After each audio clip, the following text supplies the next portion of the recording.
साथियों, एक दौर था जिस समय भारत के अंदर हिंदू मुस्लिम के बीच में कॉन्फ्लिक्ट क्रिएट होने लगा था। हिंदू मुस्लिम के बीच का कॉन्फ्लिक्ट अगर इतिहास में चलकर देखा जाए तो 1905 में सबसे पहले तब लामलाइट में आया जब बंगाल विभाजन हुआ। बंगाल विभाजन के समय, बंगाल विभाजन में हिंदू मुस्लिमों को लड़ाने का प्रयास उस समय एक दुर्जन व्यक्ति हुआ करता था जिसका नाम था लॉर्ड कर्जन, उसने किया था। क्योंकि अंग्रेजों की नीति थी कि फूट डालो और राज करो, फूट डालो राज करो की नीति को ध्यान में रखते हुए अंग्रेजों ने भारत के हिंदू और मुसलमानों को लड़ाना शुरू किया। बंगाल का विभाजन कर दिया और पूर्वी बंगाल और पश्चिमी बंगाल बना दिया। बंगाल का विभाजन हुआ, उससे पहले भारत में हिंदू मुस्लिमों के बीच में कभी इस प्रकार का रिफ्ट पैदा करने का अंग्रेजों ने प्रयास नहीं किया था, लेकिन वो इस बार इस प्रयास को करने में कामयाब हुए। प्रयास करने में कामयाब हुए, परिणाम यह निकला कि 1906 के अंदर आगा खां के नेतृत्व में नवाब सलीमुल्लाह को लेकर के एक गठन किया गया मुस्लिम लीग नामक संगठन का। वही मुस्लिम लीग जो कि बाद में चल करके पाकिस्तान बनाई। 1906 के अंदर यानी कि बंगाल विभाजन के बाद हुए मुस्लिम लीग के गठन के चलते वही मुस्लिम लीग, यानी कि सोचकर देखिए एक छोटी सी चीज कितनी बड़ी नासूर बन गई। अंग्रेजों ने किस प्रकार से भारत के विभाजन की नींव डाली। खैर, 1906 के अंदर मुस्लिम लीग का गठन होता है। 1911 के अंदर वापस से बंगाल विभाजन को रद्द कर दिया जाता है। कोलकाता से राजधानी को उठाकर दिल्ली ट्रांसफर कर दिया जाता है।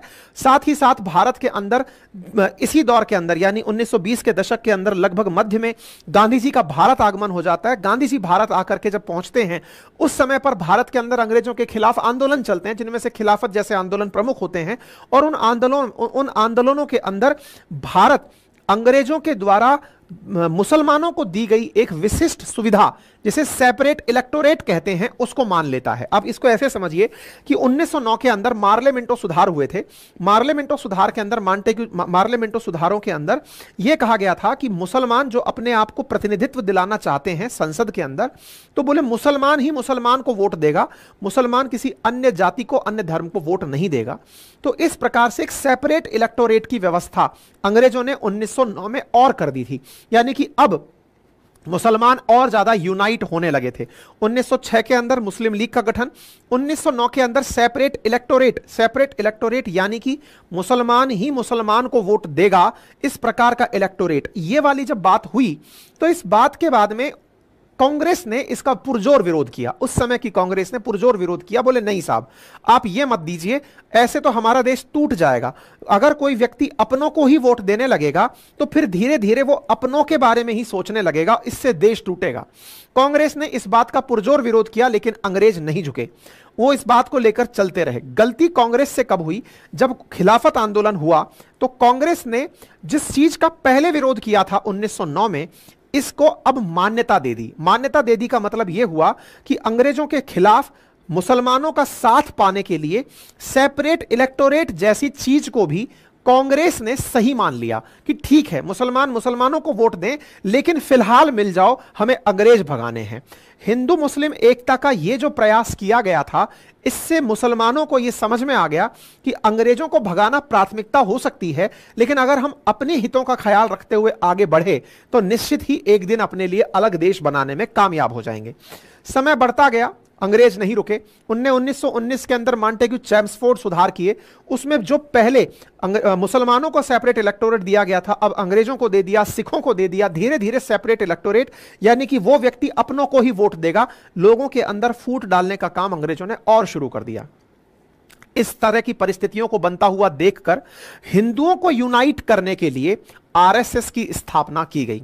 आरएसएस यानी राष्ट्रीय स्वयंसेवक संघ। केशव बलराम हेडगेवार ने आरएसएस की स्थापना 27 सितंबर 1925 के दिन दशहरे के अवसर पर नागपुर के अंदर की। साथियों, आज यह स्वयंसेवक संगठन दुनिया का सबसे बड़ा स्वयंसेवक संगठन बना हुआ है।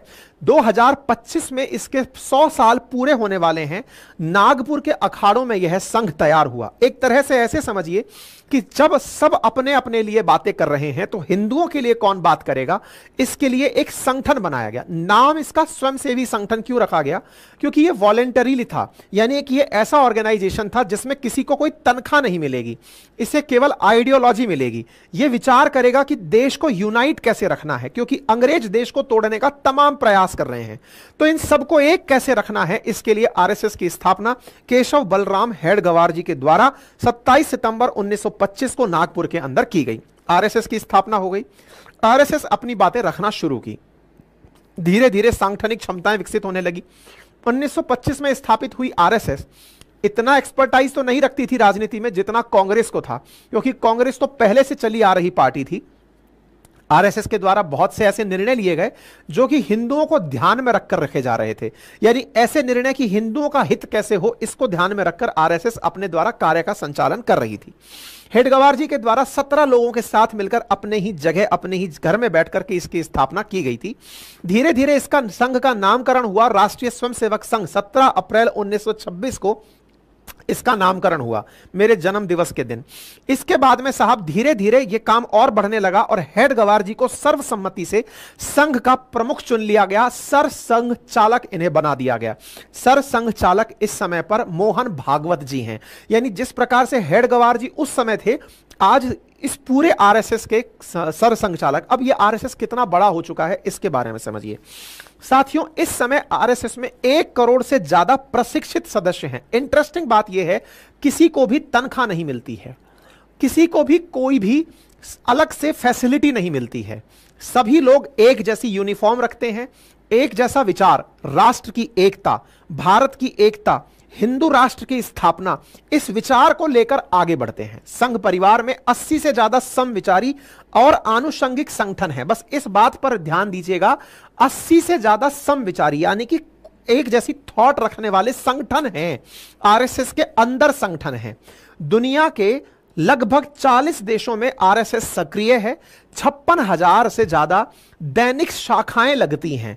शाखाएं का मतलब है कि रोजाना लोग इकट्ठे होते हैं, बातचीत करते हैं, और यहां पर कोई भी पॉलिटिकल बात नहीं होती है। देश में जो भी चुनौतियां हैं उनकी चर्चा होना, दैनिक व्यायाम होना, राष्ट्र को कैसे एक लेकर आगे चलना है, इसकी गली चौराहे नुक्कड़ चौराहों पर संगठन की शाखाएं लगती हैं। करीब 13,000 साप्ताहिक मंडली होती हैं, 9,000 मासिक शाखाएं, मंथ ऑन मंथ ये लोग मिलकर के चर्चाएं करते हैं। इसमें कोई भी रजिस्ट्रेशन नहीं होता है कि साहब आप गए और आपने कोई रजिस्ट्रेशन करा लिया, नहीं, बस आप पहुंच गए, इस आधार पर आपकी उपस्थिति मान ली जाती है। 50 लाख से ज्यादा स्वयंसेवक नियमित रूप से शाखाओं में जाते हैं।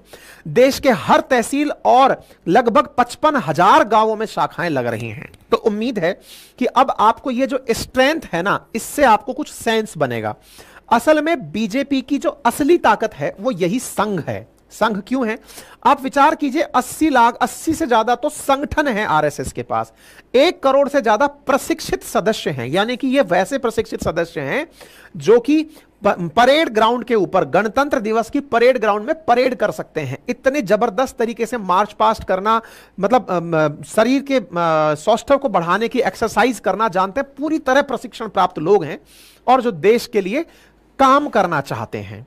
इंटरेस्टिंग बात देखिए, यही जो ताकत है ना, ये बीजेपी को स्थापित करने में काम आई थी। अब आप पूछेंगे वो कैसे, तो चलिए थोड़ा आगे बढ़ते हैं। ये जो 80 संगठन है ना, इस पर ध्यान दीजिएगा। असल मायने में क्या हुआ, जब ये आरएसएस हिंदूवादी थॉट के साथ आगे बढ़ने लगा, इसी बीच में आरएसएस वर्सेस कांग्रेस, इनके बीच में कॉन्फ्लिक्ट भी बढ़ने लगा, क्योंकि कांग्रेस का प्रथम प्रयास था कि कैसे अंग्रेजों को भगाया जाए और आरएसएस का प्रयास था कि कैसे हिंदुओं को लेकर एक किया जाए। हिंदुओं की एकता, केवल हिंदुओं के बारे में विचार, क्योंकि एक तरफ मुस्लिम लीग जब वो काम कर रही है तो हिंदुओं के लिए कौन सा संगठन है, बस ये थॉट के साथ आगे बढ़ते जा रहे थे और भारत को कैसे एक रखना है इस पर काम करते जा रहे थे। महात्मा गांधी जी के जो प्रयास थे, वो प्रयास मतलब जैसे कि आपको याद हो कि जब डायरेक्ट एक्शन डे मुस्लिम लीग के द्वारा अनाउंस किया गया पाकिस्तान की मांग को लेकर के, भारत में भयंकर दंगे हुए, तो गांधी जी उपवास पर बैठ गए कि नहीं, मेरे देश के अंदर दंगे नहीं होने चाहिए, हिंदू मुस्लिम भाई भाई हैं, इन्हें साथ रहना चाहिए। तो ऐसी स्थिति में इन दोनों के बीच में कुछ रिफ्ट्स पैदा होने लगी कि आप इस तरह से इनको साथ मत लीजिए, ये लोग जो हैं साथ रहना नहीं चाहते हैं। खैर, ये वैचारिक मतभेद कई बार कई जगहों पर कोट भी किए गए हैं, कोई बात नहीं। एक दिन महात्मा गांधी जी की हत्या हो जाती है। महात्मा गांधी जी की जब हत्या होती है तो इस हत्या को संघ से जोड़कर रखा जाता है। क्यों? क्योंकि असल मायने में जिस व्यक्ति ने महात्मा गांधी जी को गोली मारी थी, उस व्यक्ति के संबंध आरएसएस से जोड़े गए कि यह व्यक्ति आरएसएस का पहले कार्यकर्ता हुआ करता था। इसके चलते आरएसएस को प्रतिबंधित कर दिया गया। नाथूराम गोडसे ने जब महात्मा गांधी जी को गोली मारी तो कहा गया कि नाथूराम गोडसे संघ के विचारों से प्रभावित है और ऐसी स्थिति में संघ को बैन कर दिया गया। और संघ के जो सर संघ चालक हैं, जैसे फिलहाल के लिए आज जब हम बात कर रहे हैं तो सरसंघ चालक मोहन भागवत जी हैं, ऐसे उस समय के सरसंघ चालक गुरु गोलवलकर जी को बंदी बना लिया गया। यह वो दौर था जिस समय आरएसएस को यह समझ में आने लगा कि हमने देश को एकीकृत करने के लिए, हिंदू को यूनिफाइड करने के लिए प्रयास तो खूब किए, लेकिन राजनीति में हमारा कोई भी इंटरफेरेंस नहीं है। हम पर प्रतिबंध लगा तो हमारे पक्ष में खड़ा होने वाला कोई भी नहीं है। जब पक्ष में खड़े होने वाला कोई भी नहीं है, अपनी बात रखने वाला, देश के मंच पर बात करने वाला कोई भी नहीं है, तब पहली बार आरएसएस को रियलाइज हुआ कि नहीं, हमें राजनीति में आने की आवश्यकता है। हमारी एक विंग ऐसी हो जो राजनीतिक मंच पर राजनेताओं के सामने जाकर वाद विवाद करे और डिस्कस करे कि नहीं, आप गलत हैं, आप हम पर गलत आरोप लगा रहे हैं। राजनीति का अपना महत्व है, ठीक है। ऐसे ही आरएसएस को दूसरी बार जब देश में आपातकाल लगा तब बैन किया गया, और तीसरी बार जब बाबरी मस्जिद विध्वंस हुआ उस समय पर भी आरएसएस को बैन किया गया। 3 बार आरएसएस को बैन किया गया, ठीक है साहब। आरएसएस की बैन की कहानी सुनी। अब आरएसएस से बीजेपी कैसे बनी उस पर चलते हैं, और साथ ही साथ आरएसएस पर से प्रतिबंध कैसे हटे, कैसे आरएसएस को इतनी इज्जत फिर मिलना शुरू हुई, उस पर चर्चा करते हैं। बात है 1962 की, जब चीन ने धोखे से भारत पर आक्रमण कर दिया। उस समय पर आरएसएस के कार्यकर्ताओं के द्वारा, जो कि प्रशिक्षित कार्यकर्ता हैं, इनके द्वारा सैनिकों की मदद के लिए उनको अपनी तरफ से रसद पहुंचाना, जहां जहां पीड़ित हैं उनको उपचार देना, सरहदी इलाकों में पहुंच करके सैनिकों के पास सहायता पहुंचाना, यह काम आरएसएस ने किया। मतलब सोचकर देखिए कि जिस समय सरहद पर युद्ध सैनिक लड़ रहा हो, तब आरएसएस के प्रशिक्षित कार्यकर्ता उनकी मदद करने के लिए पहुंच रहे हैं। इस काम को तत्कालीन प्रधानमंत्री नेहरू जी ने नोटिस किया, और ऐसा करते हुए 1963 में गणतंत्र दिवस की परेड में संघ को बुलाया कि आप अपने द्वारा जो प्रशिक्षित शाखा के लोग हैं इन्हें लेकर आइए, और इस परेड में जिस तरह से सेना परेड करती है ऐसे परेड करवाइए। तो यहां पर आप देख सकते हैं, यहां पर 3500 से अधिक एक कॉन्टिजेंट यहां पर स्वयंसेवकों का एक यूनिफॉर्म में पहुंचा और परेड ग्राउंड में प्रॉपर तरीके से परेड की गई, यानी कि झंडे को सम्मान देते हुए। देश का यह बहुत ही खास और ऐतिहासिक क्षण था जिस समय ऐसा हुआ। फिर बात आती है बीजेपी की एंट्री कैसे हुई। अच्छा, एक चीज मैं आपको यहां और बता दूं, ये जो आप विवेकानंद मेमोरियल जिसकी बात कर रहे हैं, जहां पर प्रधानमंत्री जाकर के अभी जाकर ध्यान लगाए थे, ये भी आरएसएस के द्वारा ही बनाया गया था। मतलब ये वो काम था जिस समय पर इंदिरा गांधी जी को बुला करके आरएसएस के ही एकनाथ रनाडे हुआ करते थे, जिन्होंने इस विवेकानंद शिला स्मारक का निर्माण किया था और इंदिरा गांधी जी से इसका वो करवाया था, इनॉग्रेशन कराया था। यानी कि एक तरह से मेन स्ट्रीम पॉलिटिक्स के अंदर आरएसएस को वैल्यू मिलने लगी थी, ठीक है। अब साफ आप सवाल आता है कि आरएसएस ने बीजेपी की स्थापना क्यों की। तो हुआ यह कि कैसे हम अपने आप को राजनीति में लेकर जाएं, तो इसलिए अब अपने वॉलंटियर्स में से बीजेपी की स्थापना का काम करते हैं। अब बीजेपी की स्थापना कैसे करनी है, इसके लिए क्या करें, इसके बारे में आप थोड़ा ध्यान से सुनें। देखिए, अगर आप विकिपीडिया पर जाएंगे ना, तो आरएसएस के साथ जो जुड़े हुए ऑर्गेनाइजेशंस हैं उनमें आप बीजेपी को सबसे ऊपर पाएंगे। यानी कि मैंने आपसे कहा ना 40 संगठन आरएसएस से जुड़े हुए हैं, इनमें सबसे ऊपर आप बीजेपी को पाएंगे। कहते हैं कि जब आरएसएस बैन हुई 30 जनवरी 1948 को, जब गांधी जी को गोली लगी नाथूराम गोडसे से, तो उस समय आरएसएस के जो प्रमुख सरसंघचालक थे उनको गिरफ्तार किया गया। तो यह महत्व महसूस किया गया कि अपनी बात कौन रखेगा। गोलवलकर जी को गिरफ्तार कर लिया गया। आरएसएस की कोई राजनीतिक बात रखने वाला बचा ही नहीं, कोई पार्टी नहीं हमारी जो जाकर के अपनी बात रखे, राजनीतिक समर्थन दिखाए। और इसी बीच में जब यह थॉट प्रोसेस चली रहा था, तब एक और काम हुआ, और वो क्या था, भारत पाकिस्तान के बीच शरणार्थियों की सुरक्षा को लेकर के नेहरू जी और लियाकत अली के बीच में एक समझौता हुआ। इससे नाराज होकर केंद्रीय उद्योग मंत्री हुआ करते थे डॉक्टर श्यामा प्रसाद मुखर्जी, उन्होंने अपने पद से इस्तीफा दे दिया, और वो इस्तीफा देने के बाद गोलवलकर जी से जाकर मिले। मतलब एक प्रकार से यह समझिए कि गोलवलकर जी जो कि आरएसएस प्रमुख थे, श्यामा प्रसाद मुखर्जी जो एक कांग्रेसी थे, इस घटना से यह दुखी होकर के कि आप पाकिस्तान से अब दोस्ती कैसे कर सकते हो जब पाकिस्तान अपने लिए धर्म के आधार पर अलग देश मांग करके चला गया, श्यामा प्रसाद मुखर्जी ने पद से इस्तीफा दे दिया। गोलवलकर और मुखर्जी ने महसूस किया कि आरएसएस को अब राजनीतिक आवाज की जरूरत है, और साथ मिलकर भारतीय जनसंघ की स्थापना का ब्लूप्रिंट तैयार किया गया। यही कारण है कि 21 अक्टूबर 1951 को दिल्ली के राघुमल गर्ल्स हाई स्कूल में जनसंघ का पहला राष्ट्रीय सम्मेलन बुलाया गया। श्यामा प्रसाद मुखर्जी इसके अध्यक्ष बने और संस्थापक सदस्यों में संघ प्रचारक बलराज मधोक और दीनदयाल उपाध्याय जी शामिल हुए। यानी कि यदि यह कहा जाए कि बीजेपी की स्थापना एक कांग्रेसी नेता के द्वारा हुई थी तो इसमें कोई दो राय नहीं होगा। श्यामा प्रसाद मुखर्जी कांग्रेस छोड़कर आए और फिर उन्होंने आकर के इस पार्टी की स्थापना की जनसंघ के नाम से। अगर आप बीजेपी की वेबसाइट पर जाएंगे तो सबसे पहले आपको यही दिखाई देगा अपनी जर्नी में 1951 भारत के जनसंघ का उदय, और उस जनसंघ के उदय के अंदर आप राघोमल गर्ल्स हाई स्कूल का नाम सुनेंगे। दिल्ली के अंदर इसकी स्थापना श्यामा प्रसाद मुखर्जी के द्वारा प्रथम अध्यक्षता में की गई थी।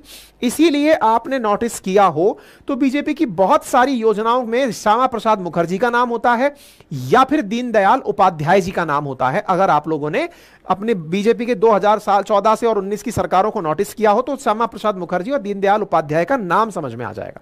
क्लियर है? यहां तक समझ में आ गया कि आरएसएस की क्या कहानी है, कैसे कैसे ये काम चला। अब आरएसएस ने बीजेपी को जन्म दिया, ये आपके सामने आ गया कि भाई अब राजनीतिक चेतना विकसित करनी है। आरएसएस ने अपने बहुत सारे लोग प्रचारक बनाए कि भाई आरएसएस की बातों को सबके साथ साझा करना है। कोई व्यक्ति प्रचारक लेवल पर अगर पहुंचा है तो फिर वो शादी नहीं करेगा, शादीशुदा है तो वो परिवार के साथ नहीं रहेगा, देश के लिए समर्पित हो जाएगा। कुछ इस प्रकार से रीजनल ऑर्गेनाइजर्स बनाए गए, क्षेत्रीय प्रचारक बनाए गए। मोदी जी भी आरएसएस के ऐसे ही एक संभाग स्तरीय प्रचारक हुआ करते थे 1978 में, और उन्हें काम दिया गया सूरत और वडोदरा के आरएसएस के कामकाज को संभालने का। 1979 में वो अपने आरएसएस के काम से दिल्ली आए, जहां पर उन्होंने आरएसएस का इतिहास और इमरजेंसी का काल गुजारा। इसी पूरी कहानी में जब मोदी जी आरएसएस के साथ जुड़े हुए थे, इसी कालखंड में मोदी जी को जनरल सेक्रेटरी बना करके भेजा गया। अब देखिए बीजेपी के अंदर आज भी जो जनरल सेक्रेटरी रैंक का पद है ना, स्टेट लेवल पर या केंद्र लेवल पर, वो आरएसएस का ही होता है, आरएसएस का ही नेता वहां जाकर बैठता है। ऐसे ही मोदी जी को गुजरात में जनरल सेक्रेटरी बनाकर भेजा गया। फिर जनरल सेक्रेटरी से उन्हें वहां पर सीएम बनाया गया, और सीएम बनाकर पीएम पद के लिए भी आरएसएस ने ही इनका नाम 2012 में प्रस्तावित किया कि चूंकि मोदी जी प्रचारक रहे हैं, आरएसएस के विचार जानते हैं, आरएसएस के लिए, राष्ट्र के लिए समर्पित हैं, इसलिए इनका नाम 2012 में राजनाथ सिंह जी के माध्यम से गोवा अधिवेशन में 2013 में बुलवाया गया। राजनाथ सिंह जी भी आरएसएस के ही कार्यकर्ता रहे हैं। तो इस तरह से आरएसएस ने अपने नेताओं से कहा कि भैया मोदी जी का नाम प्रचारित करिए। अच्छा, जिस समय इनका नाम लाइमलाइट में लाया गया था, that is the time of 2013। Technically अगर बात किया जाए तो आज से लगभग 11 साल पहले, यानी मोदी जी उस समय 62 साल के आसपास रहे होंगे। ये सामान्यतया इस तरह के नेताओं पर फोकस करते हैं जो कम उम्र के हों, संघ की विचारधारा, हिंदू राष्ट्र की विचारधारा, देश को एक रखने की विचारधारा। एक चीज यहां पर और समझने की है, यहां पर हिंदू राष्ट्र का मतलब, अखंड भारत का मतलब समावेशी विकास है। यहां पर यह अर्थ नहीं है कि हिंदू हिंदू रहेंगे, मुसलमानों को बाहर निकाल दिया जाए, नहीं। यहां पर विचारधारा यह भी है कि जो मुस्लिम भाई बहन हैं वो भी, उनके पूर्वज भी हिंदू ही थे, वो तो माइग्रेशन, जो बाहर से आक्रांता आए उन्होंने उन्हें कन्वर्ट कर दिया। आरएसएस इस बात पर भी कई बार चर्चा कर चुका है। अखंड भारत की चर्चा में पाकिस्तान भी बोले अपना ही था, पाकिस्तान भी अपना ही था, तो बांग्लादेश भी अपना ही था, ये सब क्षेत्र अपना था। अखंड भारत हो और हिंदू राष्ट्र हो, अर्थात भारत में रहने वाला हर व्यक्ति हिंदू है, चूंकि वो यहीं की सिंधु के पार वाला हिंदू है, ठीक है ना।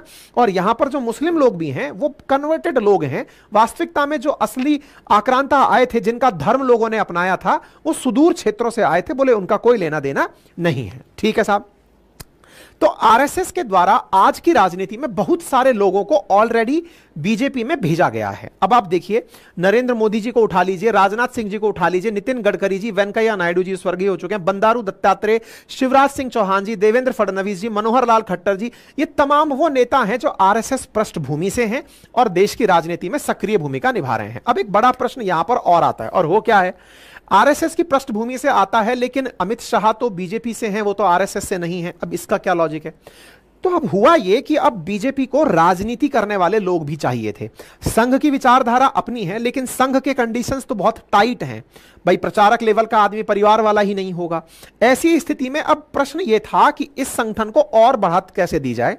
तो बीजेपी में थॉट के साथ, यानी देश के अंदर देश की जो आइडियोलॉजी है, जो आरएसएस की आइडियोलॉजी है, उसको बढ़ाते हुए जो भी व्यक्ति इसमें आएगा उसका स्वागत है।